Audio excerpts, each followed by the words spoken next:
Jennifer, do you like cats? No. Ah, then you're gonna love this. Did I just say no?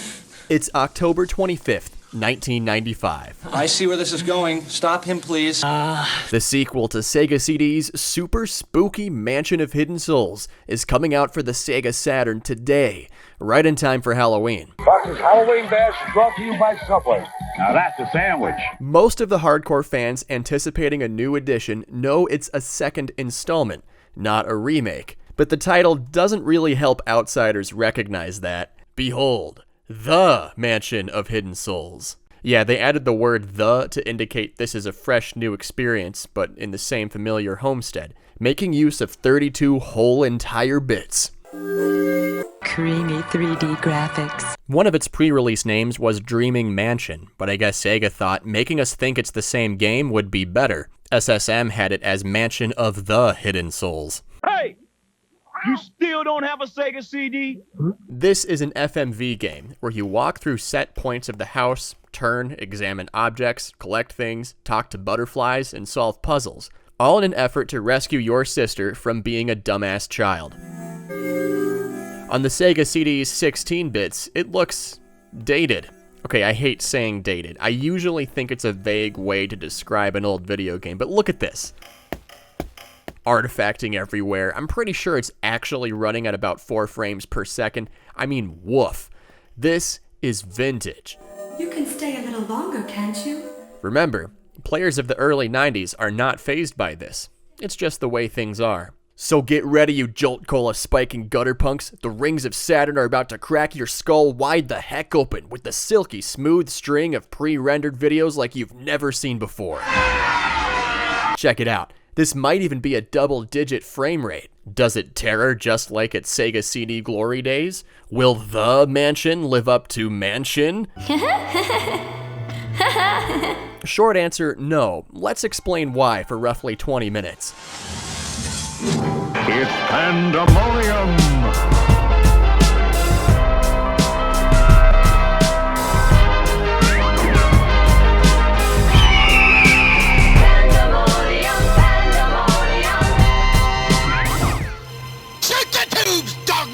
Look, full-motion video games are not a new thing.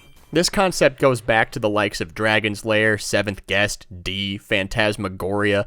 It became a popular way to make games by 1995. 3 typewriters. They're firing! They take many different forms in how they play and how they control. Some are linear visual novels, some use QuickTime events, some are Night Trap, and others are walking simulators. That's where Mansion of Hidden Souls fits in. I'm gonna break it to you right now. We gotta talk about the first game for Sega CD. This will provide the context needed to analyze the Saturn sequel, explain why it's a disappointment despite its improved graphics, and more importantly, explain the insane ending. You get a 2-for-1 Panda Man review.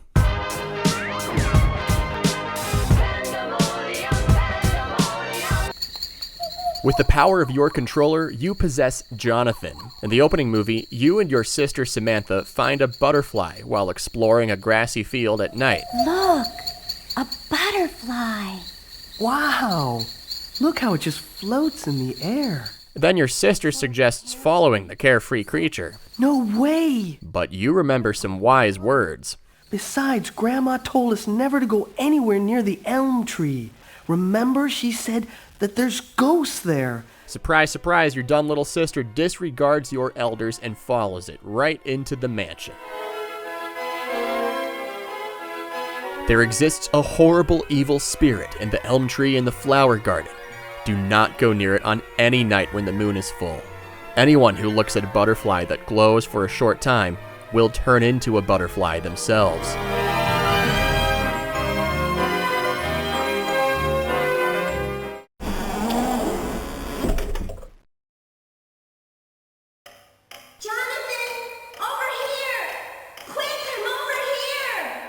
The game begins inside what appears to be a 2-floor mansion. By tapping left or right, Jonathan turns. Press forward to walk at whatever's in front of you. Each door leads to a room, most inhabited by butterflies. Some are locked at first. The butterflies were once humans. now selling their souls to the mansion to live the rest of their days in this spirit form. Why are you here? Do you want to become a butterfly too? Their own customized room satisfies every wish and desire they can dream of. It's a Kingdom Come situation. Once you're in, you can't get out. Behold, the true form of a human soul! You wander the rooms, speaking to its dynamic cast of residents. You're able to navigate to set points within the rooms and examine certain objects by pressing up. Some appear useless. Others add items to your inventory or activate other parts of the house. Many of these items are supposed to be used on certain objects. The night with the darkness, the day with the light.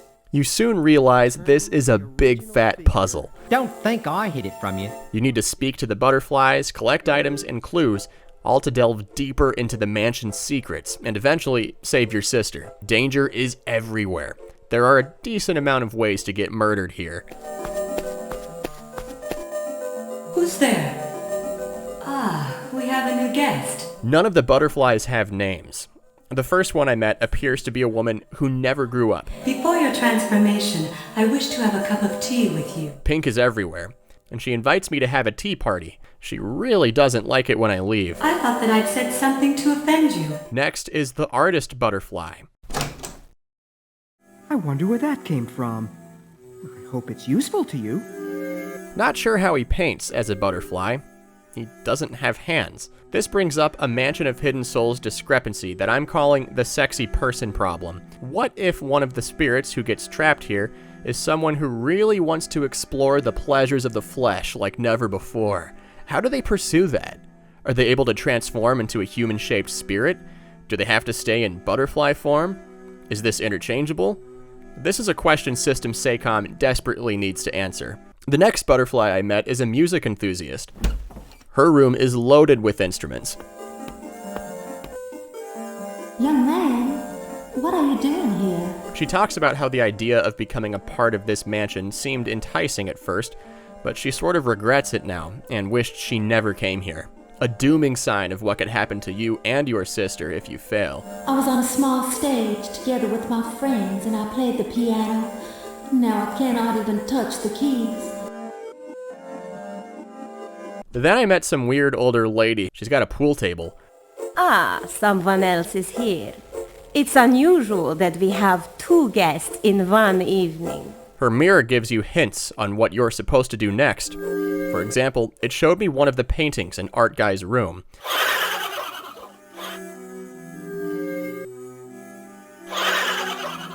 When I examined it, I sank into a satanic-looking temple.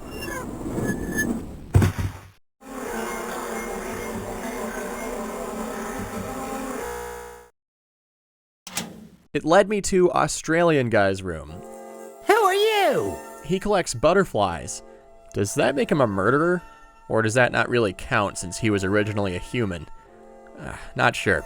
I collected them all when they were ugly human figures. Okay, so that's starting to sound like murderer. I think the butterfly's as beautiful as the soul. At some point, you find a diary. This is how you save your game, using one of 3 slots. Unfortunately, you must find this item to start saving the game. No way! At one point, you run into this faceless wooden statue, making me think, yeah, that is definitely going to end my life later. You then enter this vast room of pillars and find your sister, in the form of a butterfly. There's water everywhere. If you step into it, you die, so don't do that. Instead, turn and walk into this darkness to your left, and that's how you get to the center platform and collect your sister. This is when you meet the Hunter, who cannot be understood because of his insane reverb effects. Ah, welcome, my young friend. So you seem to be lost, eh? Well then, allow me to introduce myself. The Hunter presents himself as this evil, sinister being who's the leader of this mansion. This child has chosen to become a butterfly, a part of this mansion forever. You cannot take it from the boundaries of this mansion. As a matter of fact, you cannot leave either. He wants you and your sister to stay and become butterflies. If you don't escape by midnight, you're ducked, and will be flapping away in your wildest dreams forever. I get back out, Woodman stands up, and I'm like, and then dead. So yeah, you have to FMV run away from creepy Woodman. I won't go over the puzzles since that would spoil the game. There are plenty of guides out there if you do get stuck. You eventually get this stopwatch, and that acts as a real-time clock. Occasionally, it'll pop up and tell you how close you are to midnight. Once the hour hand strikes 12, you die. So you better hurry. I'm gonna tell you how this ends. You are entering the spoiler zone. Welcome. If you would like the ending of this game to not be spoiled for you, skip ahead to this time code. Thank you for using spoiler zone. 3 seconds, and 2, 1. Wait, young lad. Where are you going? After solving the numbered door puzzle, you successfully leave the mansion, and your sister is restored to her human form. That's it. You have reached the end of the spoiler zone. Congratulations! Well done! I liked Mansion of Hidden Souls. It's short though. I beat it in 2 hours. Since it's a puzzle, there's basically no replay value. Its dark sound design complements each of the dynamic rooms and the fear looming over Jonathan's head. I wouldn't call it a horror game, but it's definitely an eerie, spooky adventure. Should you play it? Well, that depends on your answer to this question. Does this look vintage to you, or does it look kinda bad? If you said vintage, fire up the Sega CD and give it a try. Or an emulator, if you're one of those people.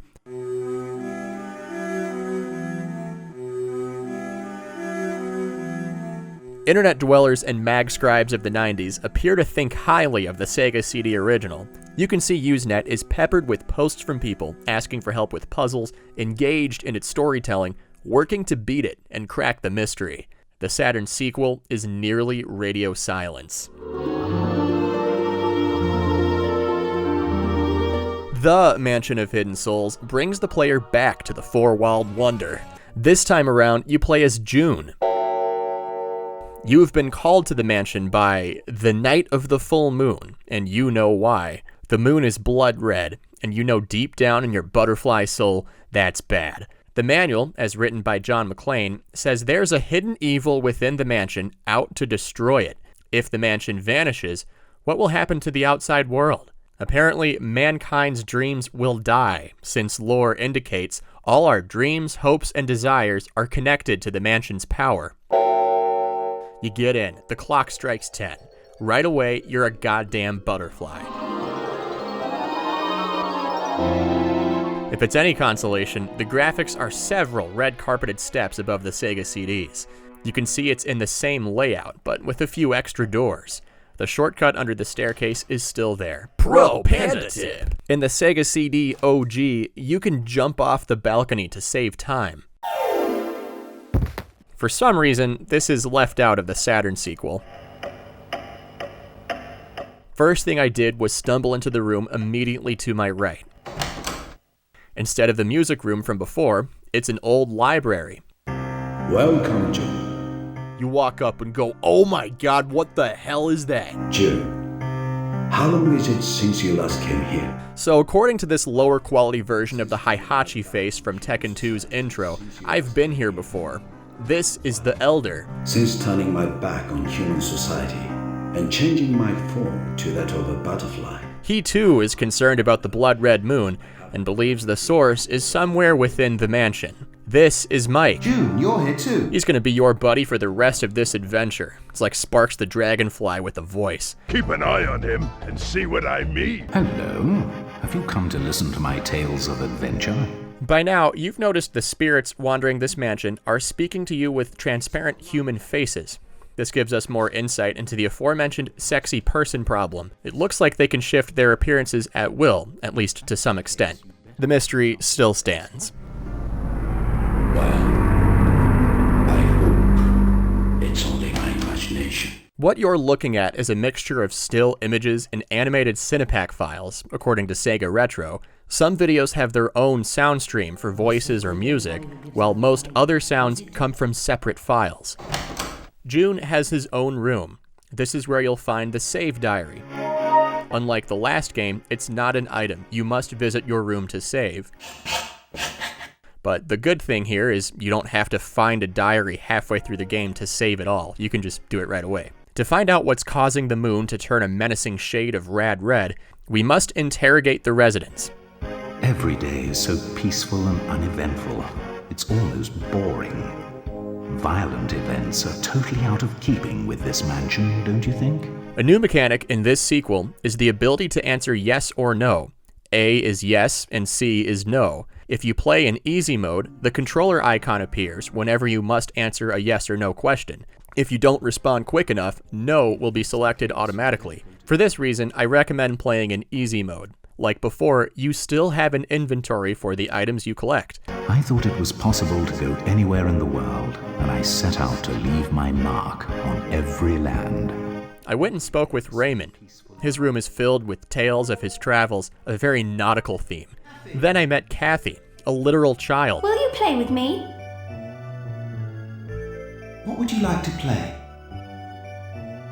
Okay then, I'll tell you a story. That's not a game, Kathy. She told me a story about some cultists who gathered food at this strange temple, only eating when the moon turns full. And guess what they ate for the big feast? You! Ah! Mike, you're scared, aren't you? This is the only scary thing about the entire game, unless you count the ending. So I walked upstairs and introduced myself to Danny, who, as you can see, was a registered NRA member back in his human form. The moon's red tonight. Don't you find it strange? So that's why you've suddenly turned into a coward. After being called a coward, I met Nezumi. Oh, a customer. We're rather busy right now. Can you come back later? He doesn't talk much at first, and his room is a total mess. Sean is in the next room over. He's a skittish boy who is afraid of most things. Frightened! Frightened! Then you meet Josie. Her room might look familiar since it's the same room from the first game.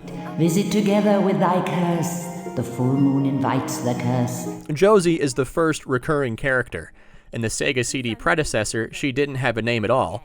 Now we're learning more about this fortune-telling spirit. She whips out the tarot card deck and draws, you guessed it, the moon card. The moon card has been dealt. What does the card mean? The moon card signifies treachery or a hidden enemy. She gives you a deck of tarot cards. If you use them while talking to someone, their card appears. The magician? Just like Josie, eh? This mechanic does not progress the game. You don't need it. The manual does give meanings for each card, and some argue this does help you solve the mystery. The dialogue of characters change over time. Sometimes their doors lock whenever they don't want visitors. He may come out if we threaten him. At some point, while talking to Sean, you hear loud thuds from Mike's room.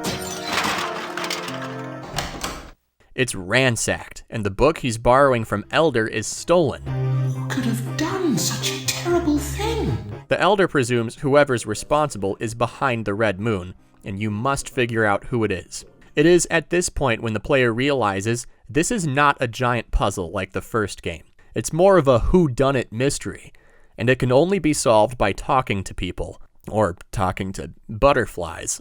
I'm busy, I tell you, but it would be different if you wanted to trade something. One of the few times you need an item is when Nezumi demands something in exchange to talk to you, so you must grab a coin from your room and give it to him. Let's do business with this.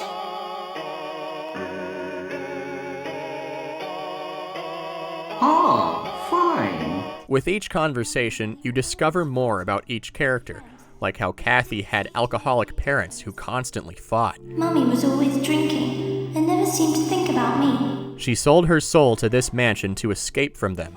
Dark backstories kinda like that. I won't go too deep into explaining the game since that would pretty much spoil both the plot and problem solving, but I can tell you this. Like the first, this video game takes about 2 hours to beat. Dying is not nearly as common though, and to top all that off, I did not have fun. I laughed a lot, but it wasn't really a fun video game. What do you want? While I love the idea of putting you back in the same mansion with different rooms and characters, along with other connections from the original, it's just not as entertaining. It's not a massive puzzle with hidden pathways and creepy scares. You just kind of talk to butterflies and try to figure out who turned the moon red. It's boring, at least, until you get to the ending. Welcome to a second spoiler zone. You're probably wondering how you got here. It's because this video is about to spoil another ending. You can skip to this time code if you want, but I highly doubt you will ever play this game. Seriously, the ending is nutso. You kind of need to see it. In 3, 2, 1. Elder f***ing dies. While dying, he tells you the crystal has been stolen. If we don't get it back, it's going to be disastrous. At some point leading up to this, you find out Elder is Jonathan, the first game's main character. Apparently after the events of the first game, his sister died, and after the war, he became not so happy with society, so he came here. Danny tells you about his troubling human life as a dangerous criminal. He probably murdered people. You also found a lighter with the letter D in Mike's ransacked room. Danny says it's his lighter. Then Danny asks if you suspect he's responsible for stealing Mike's book. And in spite of all this incriminating evidence, along with his vicious criminal past, you're supposed to say no. What's more, I can't read. If you do suspect him, Nizumi's room turns into this art gallery, and the voice of some anime villain murders you. The painting you have in your mind seems rather ugly. So you absolve Danny, and then you finally get Nizumi to spill some beans. He begs for help, saying, He said he wants to go back to being a human. That's why I told him how to do it. I never imagined he was trying to make the mansion disappear. Turns out this cave dweller is helping Raymond, the well-traveled explorer man. He's bored while trapped in his room and wants a way out. Nizumi shows you the book, stolen from Mike's room to help Raymond. It's called Magic of the Moon. Nizumi then turns his back on Raymond and helps you. In the book, it speaks of a crystal that can neutralize the moon. The light at the core of the crystal will absorb the light from the moon, and Raymond wants to take it to the sanctuary and destroy the mansion. Raymond is not in his room. Raymond? Done something like this? Mike is confused because Raymond was such a gentleman. There has to be some mistake. Danny agrees to help search for Raymond. Meanwhile, Kathy isn't feeling too well, Mr. Stark. You never find the crystal, but you do obtain the gemstone of rebirth, which can trap Raymond. He'll be trapped like a baby in his mother's womb. At some point, you go into Elder's room. It's dark. Elder's voice is heard in the distance. All we need is the crystal, which can repel the moon's magic powers. But, Elder, we don't have the crystal. You two already possess it. A good heart, a strong mind, and a pure soul. These all have the same power as the crystal. And I was like, but I don't have a crystal. And he said, the crystal was inside us all along. It's like our good hearts or something. The real crystal is the friends we made along the way. Can you believe this, guy? What a beautiful place. Wherever are we? Okay, so now you're in f***ing space with trees. The Elder says this is what a miracle looks like. We're not being influenced by the moon's powers, and this is just a world of fantasy. You then fly into this trippy mountainscape.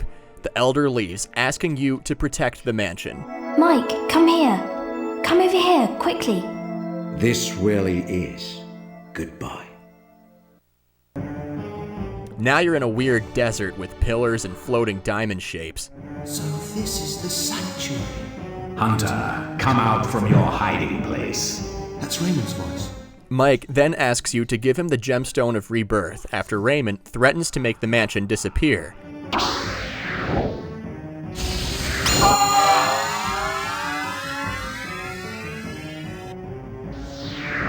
Goodbye, Raymond. Was this really the way it was supposed to be?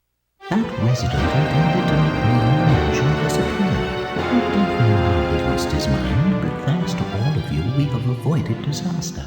Then the motherfucking Hunter comes out. You know, that bad guy from the first game. He's very difficult to understand since his reverb effect got worse. You may deny it, but don't forget that there are those who regard this place as a refuge. He says no butterfly should mock the living, and Raymond must be out of his mind. Turns out, he was.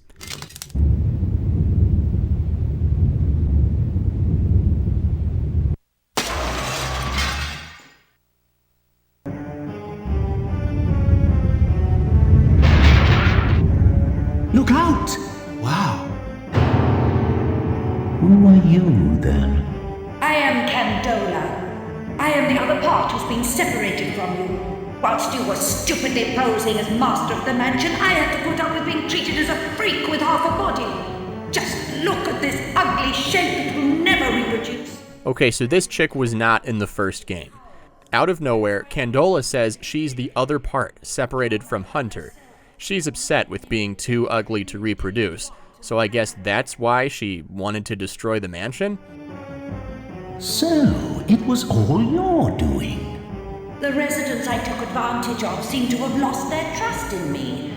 In the depths of their consciousness, they didn't deny me totally. They were struggling to get out of the cage known as the mansion. She says Hunter is preying upon the humans, which is not totally off base when thinking back to Game 1. Hunter says the butterflies here are only drifters seeking salvation. She tries to kill you as an example of her power, but since you have a good heart, you can use your downbeat attack and reflect it. Oh, you! Why have you got the crystal? She says she'll be free from her freak show form if she devours the butterflies. They team up and lance her with the real crystal. We must help June. Oh! June! Look at me. I'm fine now. They all talk about how they love it at the mansion. Hunter is everybody's daddy. Then the brainwashed butterflies appoint June as the new elder. June's going to be the elder? Strange. Will you be an old man? Raymond then apologizes and goes into exile, dedicating his life to Hunter. Hunter points out if he flies out of the mansion, his lifespan will be that of a real butterfly. Also, I think Mike died, but it's kind of hard to tell since nobody seems to be sad about it. And that's it. The credits roll. For some reason, the voice actors are not credited. They are in the first game, though. Not sure if they used the same voice actors or if the sequel has a different cast. Alright, hang on. I need to figure something out real quick.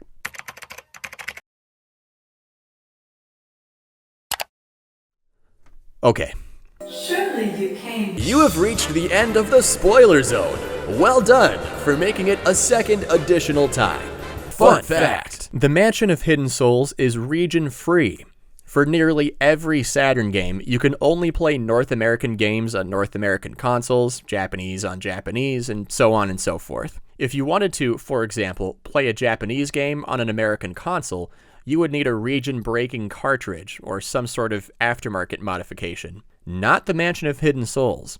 Night of Dragon was the first to tell me that it does in fact work, and my Shiro brother Peter Malik tested it out on video. You can see the launch icon appear in the BIOS. No region lock. No idea why. Thanks, Peter. Zine Scribes of 1995 were mixed on The Mansion. Remember, they won't dock points for being an FMV game, since those were still sort of cool. GamePro's review trashes the sequel's quality and talking faces. Still gave it a decent score, though. Game Players gave it a brief yet glowing review. It gives graphics a perfect score, calling them beautifully rendered. Patrick Bagata says it's a challenging and somewhat beautiful game. Overall score, very good. Next Generation usually writes solid articles on Saturn happenings, but they sorta messed up this write-up. They start off by incorrectly calling the first Mansion game a PC port. It was never on PC. It says this version expands on the original and, quote, could almost be called a sequel. No, you could definitely call it a sequel. They gave it a 3 out of 5. Most writers from Europe gave it the 6 out of 10 treatment. Now I can understand why some people liked it. The 32-bit Renaissance is arguably the most experimental era of video games, so there really is no set standard for what players expect. Exploring a setting from this perspective in a pre-rendered environment is a successful idea. If you peruse Usenet posts, the common game-playing citizens are also hit or miss. People seem to like the idea of a Saturn sequel, but when it launched, complaints about its lack of puzzles and challenge were common. Rent It. The prequel was more challenging and more involving.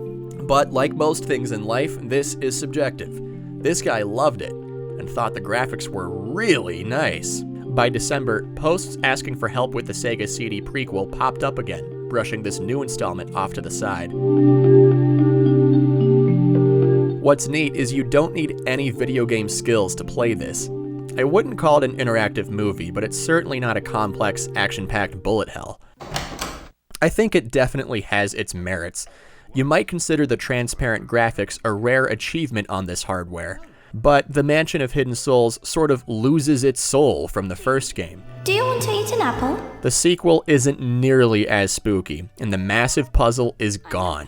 Pretty much all you do is talk to people and interrogate them. In my opinion, there's only one challenging decision.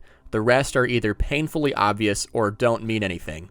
Not much of a mystery here. Don't waste your Scooby snacks. Got him! Unless you're a total jackass to everyone, you might die once.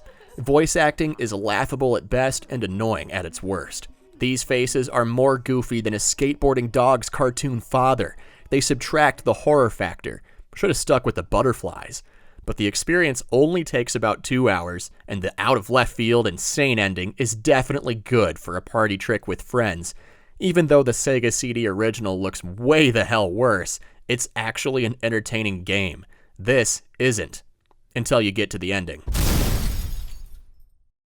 Shinsetsu Yumemi Yakata Tobira no Oku ni Dareka ga, which is roughly translated to Gently Dreaming Mansion. There's a small crowd of people who liked it, even after playing it in today's era. In fact, one of my very own Shiro podcast brothers, Saturn Dave, liked it. No way! Last Halloween, we did an episode where we each played a bad Saturn horror game.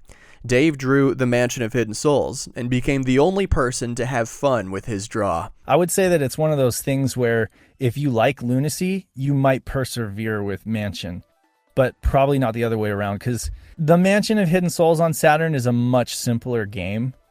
There's not as much to it, and that's why I said it was kind of a test bed for these guys. As a time-traveling backseat Sega executive, I personally think they should have done a remake of the first game with newer graphics. That would have at least been fun. Instead, they fooled us into thinking it was a remake. Seriously, in Stika's review of this game, the Wikipedia article for Sega CD's Mansion called the Saturn game a remake. The article has since been changed. By the way, go check out Stika's channel. He has a ton of well-researched Saturn videos. So should you play The Mansion?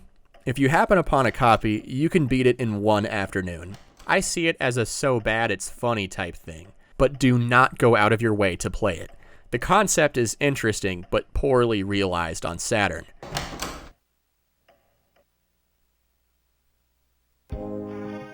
Think you can get it inside mine?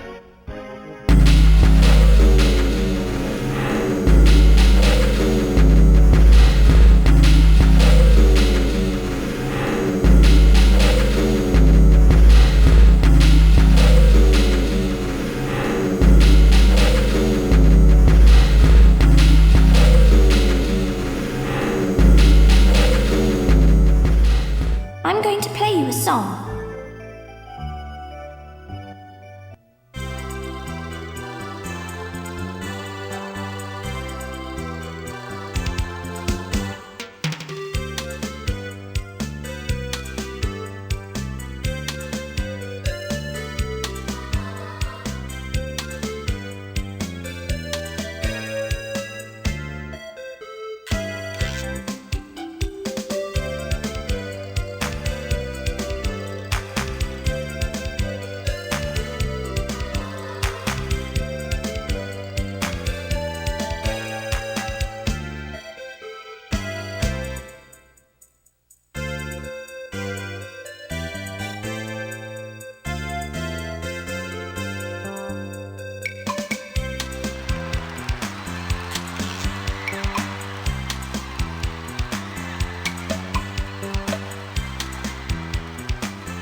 Don't worry about the score. Just play your best and enjoy tomorrow.